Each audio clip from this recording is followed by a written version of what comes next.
Vamos a entrar en la cuestión de la enseñanza. Bueno, la enseñanza ha sido una preocupación desde que la humanidad es humanidad, desde el Homo sapiens, ¿no? Cómo hacer para que la sociedad continúe, se mantenga, y para eso tengo que formar al futuro adulto, ¿sí? La educación, fíjense en esta escena de oficios de la Edad Media, donde los niños están entre medio de la escena, que van aprendiendo el oficio de los padres, que van aprendiendo en el ambiente natural, ¿sí? De esto depende la supervivencia de la comunidad, de que una generación pase el conocimiento a otras generaciones. A medida que la sociedad se fue especializando, por ejemplo, con la venida de la edad industrial, donde el trabajo comienza a segmentarse en partes y a seriarse, y específicamente con la división del trabajo, ¿no? Donde hay sujetos, sujetas que trabajan en distintas tareas y se tienen distintos conocimientos. Ya no hay alguien que sabe todo de todo, sino que hay varias personas que saben distintas cosas. En este trance hay una especialización que se va dando en el saber y también una especialización que se va dando en la enseñanza. O sea, la enseñanza deja de estar en el ámbito natural, donde te enseño por observación, y pasa a ser una cosa más seria.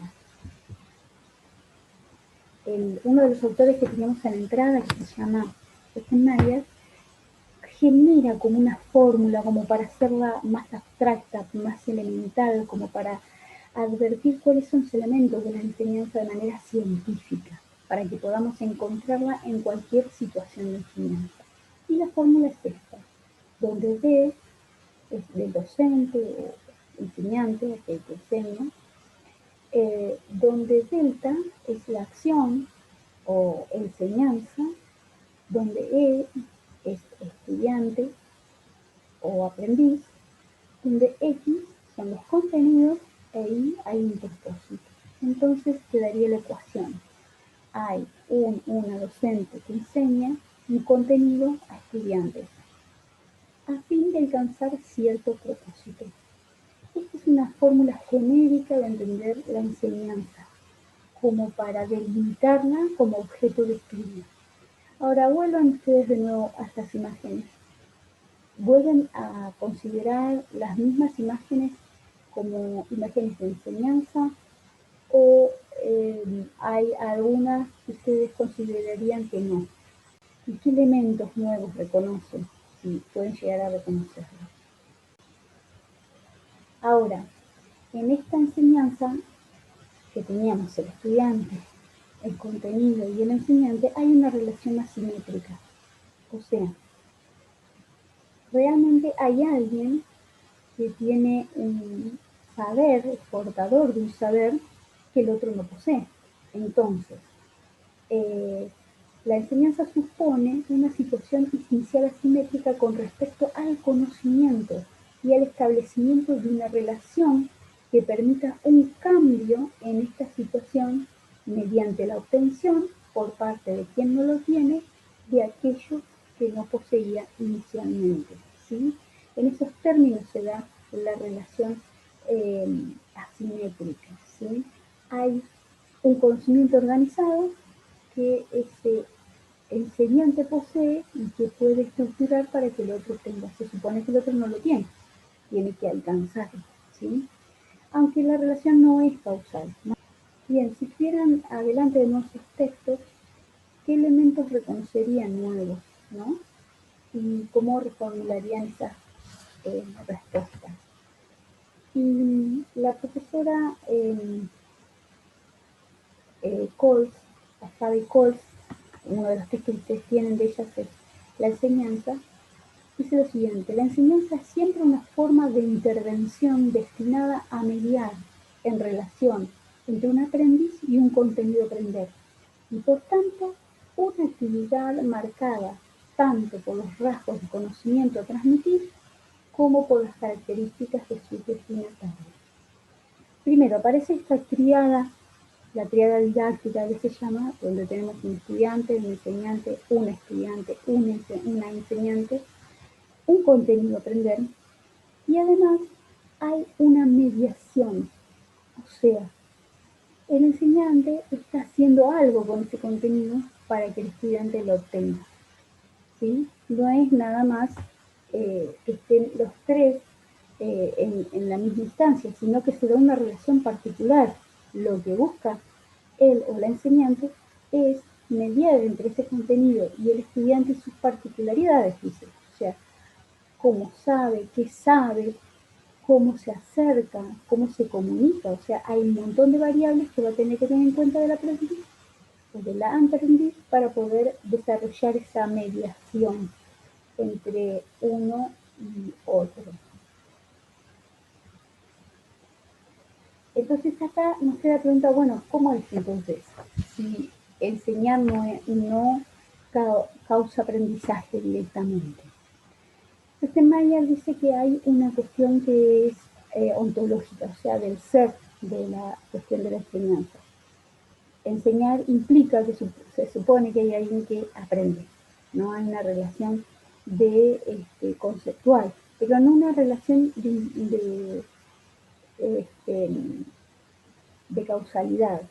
No porque yo enseñe, alguien que está ahí va a aprender.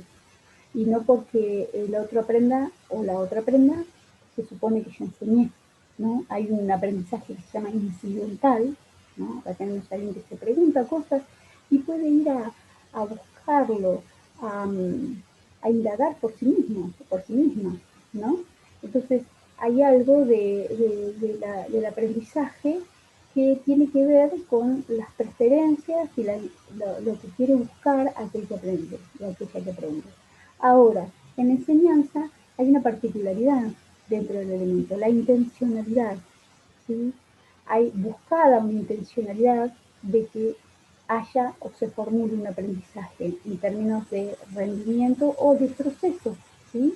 Porque hay algo, como venía diciendo anteriormente la autora que leímos, de relacionar el contenido con el contenido con él o el aprendiz que hace quien enseña, ¿no? Y eso que hace es la tarea, digamos, es cómo distribuye el contenido, es cómo realiza o propone un ejercicio, una fórmula para que aquel que está aprendiendo, aquella que está aprendiendo, pueda acercarse, ¿no? Entonces, dice esta autora, la enseñanza incide sobre el aprendizaje como tarea, y son las tareas de aprendizaje desarrolladas por alumnos las responsables del aprendizaje como rendimiento. O sea, pongamos el ejemplo aquí, ¿no? Eh, Puedo elaborar esta propuesta para que ustedes sigan su ciclo de formación, ¿no? Sigan aprendiendo sobre enseñanza, sobre la didáctica. Pero es el ejercicio que ustedes hagan con esto, cómo escuchen, cómo se hagan las preguntas, cómo se implican en esa tarea, cómo la utilizan para sí mismos, es cómo ustedes van a aprender.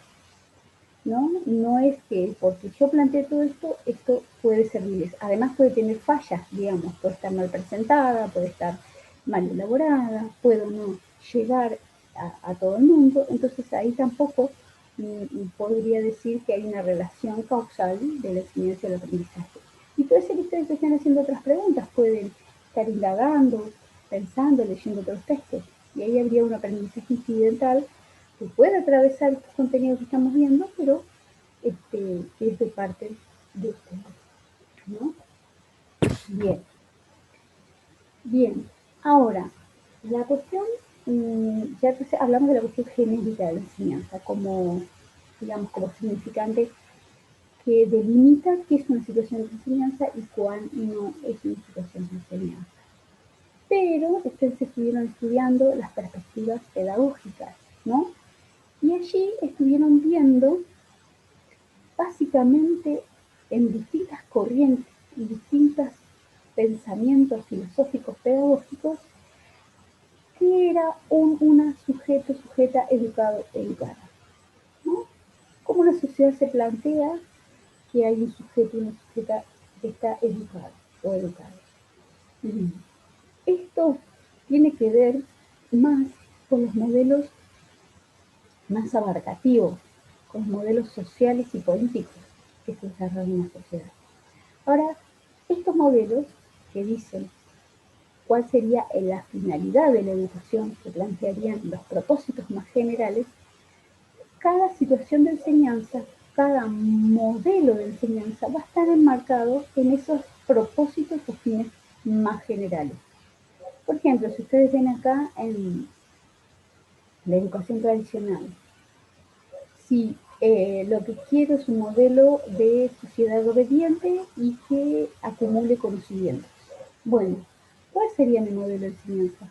¿Sería el mismo que el de la escuela nueva, donde busco el desarrollo del niño, de la niña, del joven, de la joven, donde busco que se pregunten, que indaguen cosas, donde centro mi atención en su desarrollo y en sus características?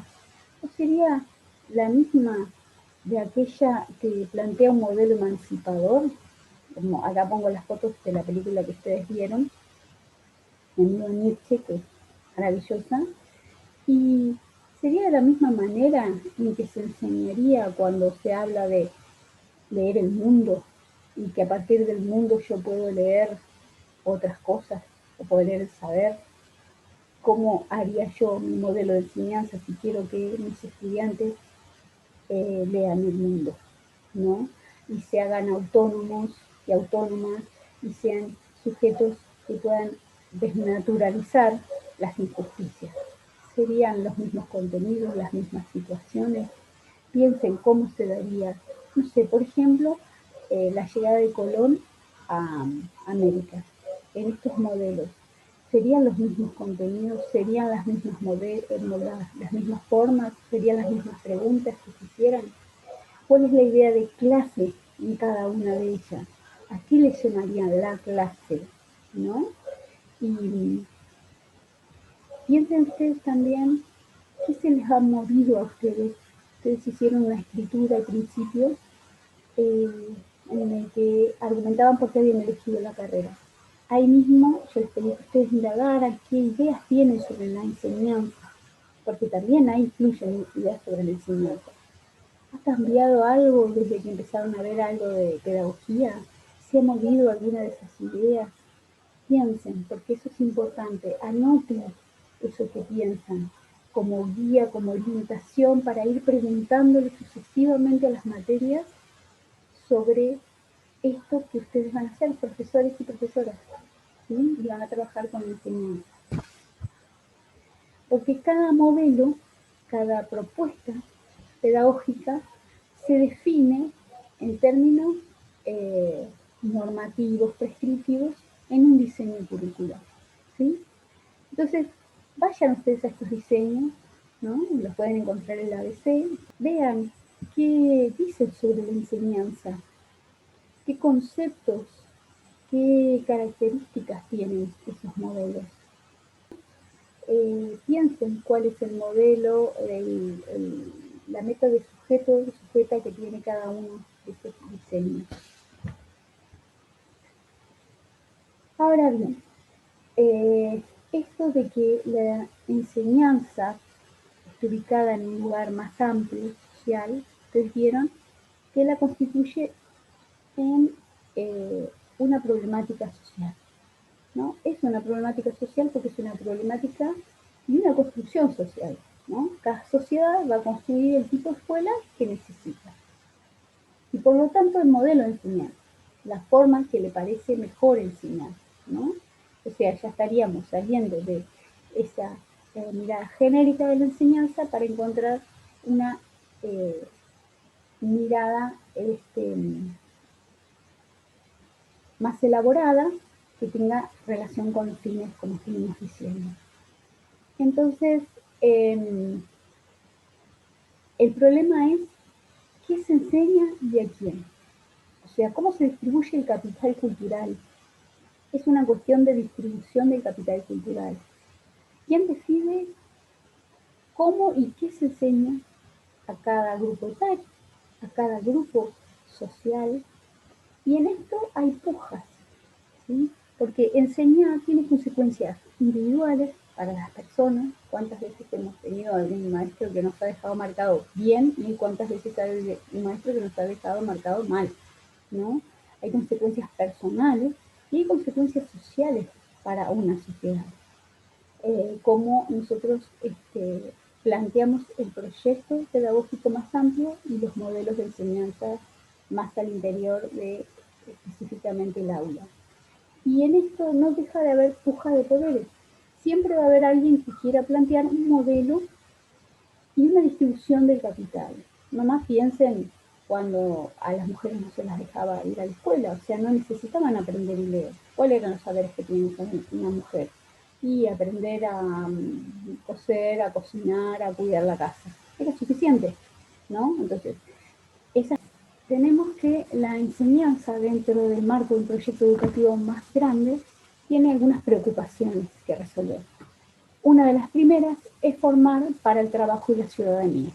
Y esto depende del proyecto político-pedagógico más amplio.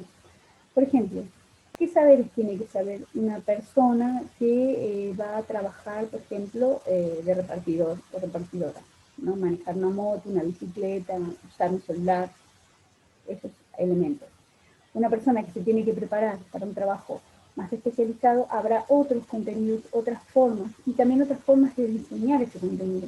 No es lo mismo preparar a un abogado, por ejemplo, que preparar a una persona que tiene que trabajar en la industria en determinados sectores, ¿no? Es distinto como voy a enseñar en un taller que como voy a enseñar algo teórico. Formar para la ciudadanía, aquí les puse una fotito de la televisión y una persona mirando televisión. La cuestión de formar a la ciudadanía es arte importante para todos y todas las futuras y futuros docentes. Porque hay una cuestión de que el saber y el tipo de saber que elaboramos forma diferentes tipos de ciudadanos, de ciudadanas y de ciudadanos. Entonces es muy importante que tengamos en cuenta cuál es el proyecto que amplía, qué tipo de ciudadana o de ciudadano formamos si no ayudamos a que vea de una manera crítica a la sociedad. Y cómo enseñamos esa manera crítica de ver está muy enraizado en el modelo de enseñanza que nosotros tengamos. Si yo tengo que reproducir contenido, me paro y explico, y doy una sola versión de contenido, estoy formando un tipo de ciudadano o de ciudadana. Si yo estoy volcando una pregunta a ese sujeto, esta sujeta que viene a mi clase, y la hago entender que es parte de esa problemática y tiene que empezar a elaborar formas de construir esa ciudadanía, va a ser distinta la manera en que estoy encarando mi enseñanza. La siguiente preocupación es el cultivo académico. O sea, hay un cuerpo de saber, una forma de ver la realidad a través de estructuras conceptuales, si se quiere, que es necesaria cultivar, porque es necesario que sigamos desarrollando el conocimiento. Entonces, pensemos en nuestro proyecto educativo pedagógico más amplio. ¿Qué lugar ocupa la ciencia? ¿Cuáles ciencias son las que ocupan lugar? ¿Qué rango le damos? ¿Cuánto es el presupuesto? ¿Cuál es el tipo de programas que yo elaboro? ¿Hacia dónde va ese campo científico? ¿No? Y eso tiene que ver mucho con los proyectos pedagógicos más amplios. Y cómo ese lugar está reservado para algunos y no para otros, ¿no? Para algunas o para otras. Pensemos cómo nosotros podemos generar esas diferencias a partir de la enseñanza, o cómo nosotros podemos subsanar algunas desigualdades a partir de la enseñanza. ¿Qué cosas deberíamos tener en cuenta para poder ayudar a un sujeto o a una sujeta a formarse en el campo académico, para que siga sus estudios en cualquier nivel superior que vaya? Y la otra preocupación es el desarrollo personal. O sea, tiene que ver más con la cuestión de la psicología, si uno quiere ver, ¿no? Allá tenemos una imagen donde hay una variedad de caminos, es cómo nosotros y nosotras queremos llevar adelante nuestra vida, nuestras expectativas, nuestros deseos. Pero también cómo entendemos el desarrollo personal, que la perspectiva de enseñanza también variará, porque por ejemplo acá yo les coloqué una imagen de los y las trabajadoras, ¿no? Del pueblo, de ese pueblo que a veces es anónimo. Bien, ¿cómo entendemos nosotros el desarrollo personal? ¿Solamente lo entendemos a nivel personal, a nivel de las aptitudes, las inquietudes? ¿Sí? Si lo entendemos en forma colectiva, es distinto a cómo vamos a pensar nuestro modelo de enseñanza para ese desarrollo. ¿Sí? Bien, ahora tenemos otra característica más que tiene la enseñanza al ser especializada, al convertirse en una actividad especializada, es que entra en un ámbito especializado, que es la escuela. Se institucionaliza a través de la escuela. Y la escuela le imprime ciertas características, ¿no? Hace lo siguiente con la enseñanza.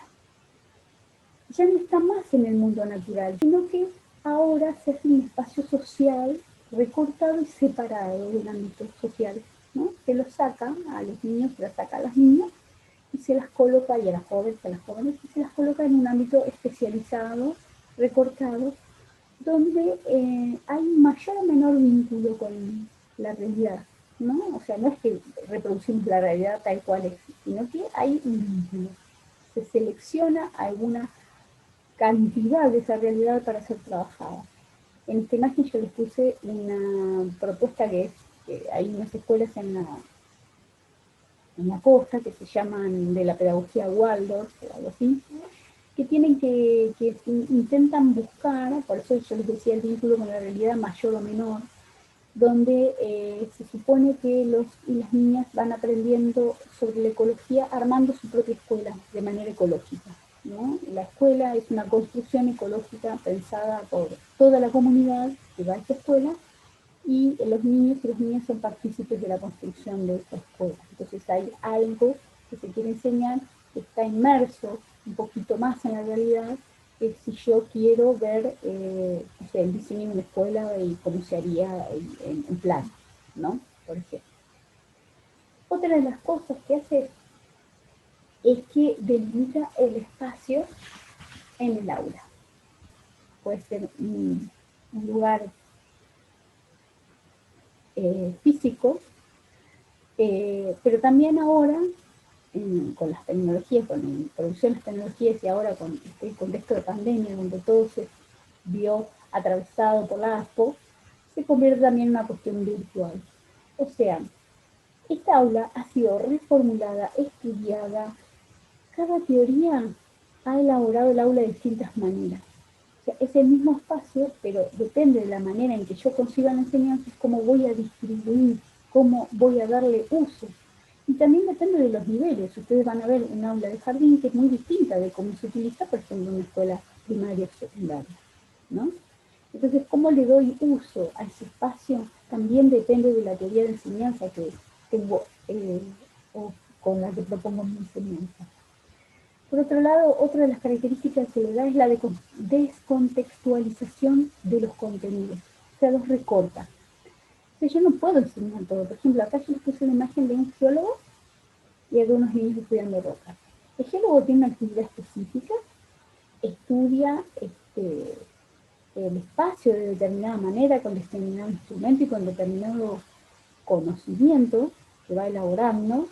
Ahora, yo en la escuela no voy a hacer un curso de geología, pero sí puedo enseñar un recorte de la geología a través de ver las rocas, su clasificación, sus características, ¿no? O sea, hago un recorte. La escuela lo que hace es que saca los contenidos del archivo donde se producen, y aquí también hay una división del trabajo, hay un lugar donde se producen los contenidos y un lugar donde se reproducen. La escuela es el lugar donde se reproducen, pero no se reproducen tal cual, sino que se reproduce un recorte, una reformulación de esos contenidos. Entonces, esa es otra de las características. La siguiente característica es el que se segmenta en tiempos, el calendario escolar, ¿no? Hay ciclos, periodos, jornadas, horas de clase, se organiza el tiempo de distintas maneras, ¿sí? Y De esa manera yo tengo que organizar un contenido que se va a dar en un tiempo, en un ciclo. Se organiza qué contenido para cada ciclo, para cada año. Ahora piensen, por ejemplo, ustedes tenían pensado un horario escolar, un horario de cursada escolar. ¿Cómo se ve afectado por el ASCO? ¿Cómo ustedes ahora su horario, su calendario de cursada se modifica y se reestructura en términos virtuales, ¿no? O sea, es algo, es una característica que tiene que ver también con la situación contextual, cómo se distribuye, cómo se define, ¿no? Por otro lado, otra de las cuestiones, otra de las características es que se delimita el rol del enseñante y del aprendiz, ¿no? Lo cual también incluye certificar, evaluar y certificar. Entonces, este rol de qué va a hacer cada uno también se segmenta, se especifica y se institucionaliza. Con lo cual lleva también a definir quién evalúa lo que se aprendió. Y eso conlleva también una relación de poder fuerte, ¿no? Bien, otra de las características es que todo esto, el aula, la clase, se enmarca en una relación, en un ámbito institucional más amplio, ¿sí? Que delimita la autonomía personal y áudica, ¿sí? Hace una autonomía relativa, que es, digamos, cada vez se ha institucionalizado más hasta la formación de las secretarías o los ministerios, ¿no? Que de donde emanan las condiciones más generales de cómo se lleva adelante. Ahora, fíjense ustedes, por ejemplo, el ejemplo de esta situación de enseñanza, ¿no? La profesora ha hecho acuerdos con ustedes, ¿no? Acuerdos de cómo se va a promocionar, cómo se va eh, a definir la regularidad, pero los tiempos los plantea la dirección de escuela. O sea, la dirección de escuela le deja a la profesora que pueda abordar estas eh, cuestiones que tiene que abordar en la situación en que se está dando, pero le dice, bueno, hasta abril tenés tiempo, en abril tenés que cerrar notas. Bueno, entonces, ese es el marco más amplio, ¿no? No. Pero no solamente eso, sino que nos enseña de uno a uno. Es una situación colectiva, ¿sí? Y que se administra de distintas maneras. Hay una dinámica diferente según cómo enseñe. Piensen ustedes en las pedagogías que estudiaron. ¿Cómo se administraba esta forma de tratar la situación colectiva? ¿Se trabajaba de la misma manera en la escuela tradicional que en la escuela nueva, que son como los ejemplos más fuertes? Es diferente como me posiciono frente al alumno o de la alumna, como yo voy a tratar esa forma colectiva de enseñanza. Pero también las prácticas han intentado uniformarse. Si ustedes van acá a África, la escuela más o menos no va a cambiar mucho, va a ser la misma, va a tener la misma disposición, puede variar adentro, pero más o menos va a ser siempre lo mismo, y la enseñanza más o menos va a ser la misma. Pueden cambiar los estilos, pero básicamente el fenómeno de la educación se va a encontrar en esa uniformidad que se ha dado a través de los años que han formado cómo se enseña en la actualidad. Es una construcción social que ha venido desde años formulando y reformulándose. ¿Sí? No es algo natural, es algo que se creó, es un artificio, como diría uno de los primeros estudiosos de la enseñanza, que lo vamos a ver en el siguiente párrafo, ¿no? Ahora, sin embargo, los contextos, las particularidades, los escenarios, sí varían. Entonces, la escuela tiene que tener la capacidad, y la enseñanza tiene que tener la capacidad de poder seguir haciendo su misión en distintos contextos, ¿sí? Porque ya sea el contexto social, político, geográfico, de población, de estructura escolar, le van a dar otra dimensión, otra forma de tratamiento, ¿sí? Eso se llama cultura escolar. No es lo mismo una escuela rural, donde, por ejemplo, se organiza el tiempo por ciclos, no por año, porque por ahí tenés uno de primero, dos de cuarto, entonces organizas por ciclos, donde las veces de secundaria van a tener un chico, y que se articula con la primaria. Entonces son distintas las modalidades que van a tomar las formas de enseñanza. No es lo mismo enseñar a adultos están reiniciando sus estudios para terminarlos. No es lo mismo enseñar en un taller de una escuela técnica, hacer una mesa, una silla, que, por ejemplo, enseñar una teoría física, ¿no? Van a ser distintos los tratamientos que tenemos de enseñanza. Eso va a ir modificando, ¿sí? Entonces, piensen ustedes en esos contextos, vayan anotándolos, vayan prefigurando su utilidad en distintos contextos. ¿Qué cosas le deberían pedir ustedes a su formación que fueran necesarias para que ustedes se pudieran mover? Esto es uno de los elementos que le digo más importantes de la docencia, poder leer, analizar y trabajar en los contextos. Cuanta más posibilidades de nosotros trabajar de forma variable y de comprender esos contextos, mejor podemos desarrollar nuestra enseñanza, ¿sí? Cuando comprendemos las situaciones, encontramos el camino, ¿sí? Esta última cita de la profesora Barco trae los elementos que creo que son sustanciales para ir pensando. Ahora ella dice, si la enseñanza no se concibe como una tarea de pura inspiración, o sea, vengo y veo qué tal, qué onda, a ver cómo puedo desarrollar mi enseñanza. Es obvio que debe ser planificada de alguna manera. O sea, aquí hay una parte previa, donde yo tengo que pensar, tengo que idear esa enseñanza que voy a llevar adelante antes, ¿no? Que se debe disponer por parte del docente de recursos para llevar adelante. O sea, voy a pensar dónde, cómo, con qué recursos, qué leer, ¿sí? Cómo voy a plantearlo, para llevar adelante lo planificado. Y de otro, posterior, si lo previsto no resultan en la emergencia de su propuesta, de su práctica. Y alguien en términos de disciplina, no de personas, debe ocuparse de esto. Bien. Hay cuestiones de emergencia, hay cuestiones de la enseñanza, justamente porque no es un fenómeno que es estático, sino que es dinámico y que está condicionado por cuestiones más amplias, va a tener esas emergencias, va a tener esas características que se nos escapan de las manos. Entonces, hay alguna manera de tener que gobernar este objeto, o sea, de poder manipularlo. Y para eso es necesario, dice, no una persona, simplemente con su propia creatividad, sino que hay una disciplina que tenga que ocuparse de esta cosa, de esta enseñanza, de esto que se da. Para algunos, y que se disculpe la humorada, dice, es el caballero inexistente, pareciera que no hubiera nada que se encargara de estudiar la enseñanza.